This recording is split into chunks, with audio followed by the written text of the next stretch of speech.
One thing that I want you to bear in mind here is that we're doing a real simple spreadsheet. We're keeping things pretty simple, and I'm slowly introducing some of the basic features of Excel. So we're not going to go really in depth to a lot of this, but for most of you, we probably aren't going to have to.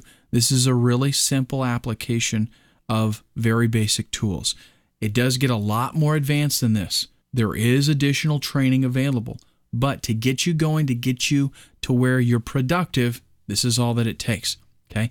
In just a few more minutes, I'm going to show you some other things here.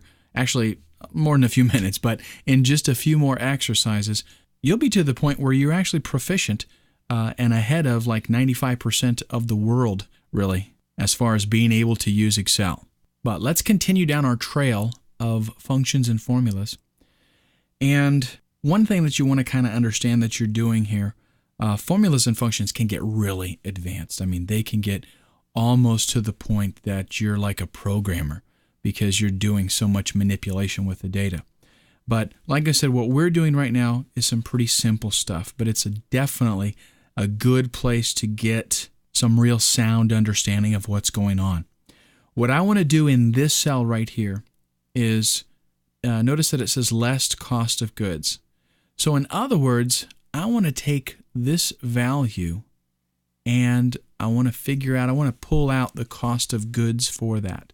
And the way that I'm going to do it is because I know the markup for all of these. Let's say this is all retail sales. So I know what my markup is, and I know what I've paid on a percentage basis.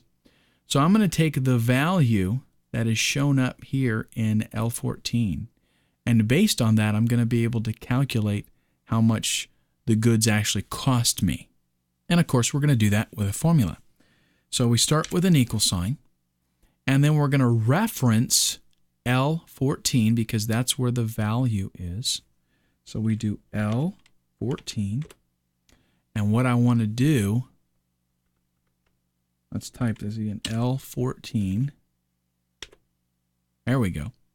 And what I want to do is take that value and multiply it by 25%. So we'll do times 0.25 and hit enter.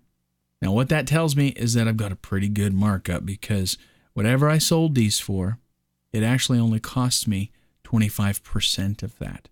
So this is my cost of goods. Now, I want to do sales commission, and here's what I do with sales. I know I pay 15% of sales.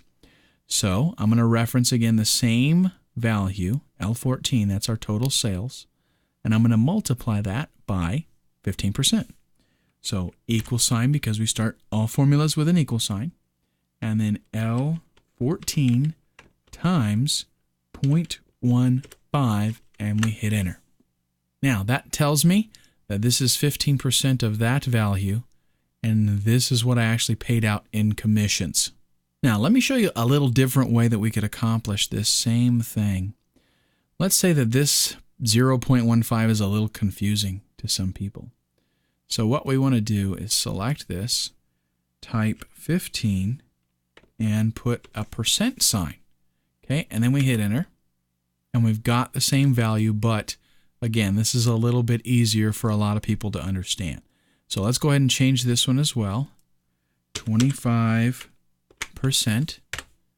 and there we go. Same values, but now it's just a little bit easier to see, and I recommend that when you're working with percentages inside of formulas especially, this is a lot easier to catch, because if you're trying to find some kind of error or something and you think, you're suspicious that something is wrong, it's a lot easier to catch this and see that it's, 15% than having that 0.15 in there. Now, at this point, we got to do something a little bit tricky. Here's our net profit. Our net profit would be the sales minus the cost of goods and minus the commission that we paid. So we're going to take this value, L14, and subtract these two values, and that'll give us our net profit. So very easy, equal sign, and we'll just do L14 minus L15 minus L16. Okay, and it's as simple as that. That gives us $21,771.15. Now, there are some situations that we're going to find out about later that something like this gets a little bit more confusing. Okay, but at this point, again, very simple tasks, simple spreadsheets, simple formulas. Now, what we need to do next is go ahead and format some of this, because you'll notice that some of these things look kind of like currency because they end in 95, but some of them don't, because like if there's a 0 for the cents, like the 0 doesn't get printed there, right? And in some of these cases, there's 3 digits there. It's not like we're buying gas here and you need to have a third digit. We need to have that rounded off. So in the next exercise, I'm going to show you how you can tell Excel, hey, these are currency values. Make them look like currency.